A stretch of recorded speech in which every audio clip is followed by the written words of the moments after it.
وشك هو حلو الحمد ومنور لله. وزي الفل، ودايما كده يا رب. يا رب بإذن ان الله. شاء الله ربنا إن شاء الله يبارك دايما فيك كده منعلق تسلم. ضحكتك الجميله دي. حبيبي يا بابا، إكرام. الله يبارك لك. قيمه كبيره. الحمد لله الكرة حبيبي. المصريه. الحمد لله، ربنا يكرمك. نستمتع بيك. تسلم لي يا حبيبي. وحش افريقيا التاني. لا هو وحش افريقيا يا واحد. كابتن ندلعه. قبل كده انا قلتها لك يا مهم، هو وحش افريقيا واحد. يا كابتن طب ايه؟ قول السد العالي بقى، قول مش عارف لا ايه. السد زي ما العالي أنت عايز. حضري.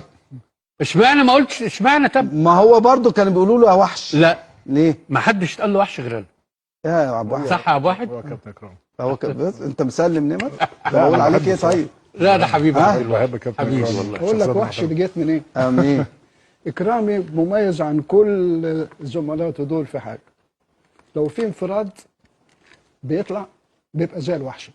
المهاجم يشوفه كده بيترعب، كنا احنا عارفين كده اي انفراد احنا مطمئنين. اكرام بيطلع بشكله بوشه بعضلاته بجسمه بكل حاجه، تبص تلاقي المهاجم يا يشوط الكوره بره يشوطها بجسمه. أيوة. عشان كده جت كلمه وحش وحش افريقيا. افريقيا بسبب الانفرادات. بس كان بيخش برضه في جوان يو كتير. كتير كتير يا بوب. كان عايزني وانا بلعب كوره كنت حاططها له كده. اكرامي في سنه من السنين يعني هو والله يرحمه ثابت الله يرحمه. خدوا الاثنين احسن لاعب في الموسم. أيوة. دخل فيهم خمس اهداف تقريبا او 7 اهداف. لا ده كان بيقعد في الموسم يخش فيه جونين.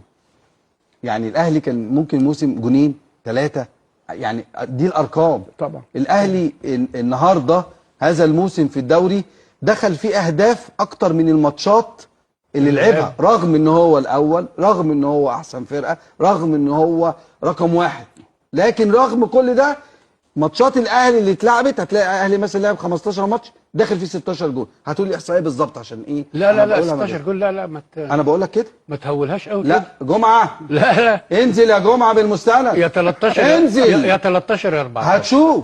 هتشوف انا ما تتخانق بهرجش. معايا مهيب ولا ايه؟ لا والله ما اقدرش طبعا. طب ما أقدرش. امال ايه؟ حبيبي. وبعدين انا بدافع عن النادي الاهلي، انت تخش في النادي الاهلي؟ لا نقدر. طب امال يا ايه نهار بقى؟ أبيض.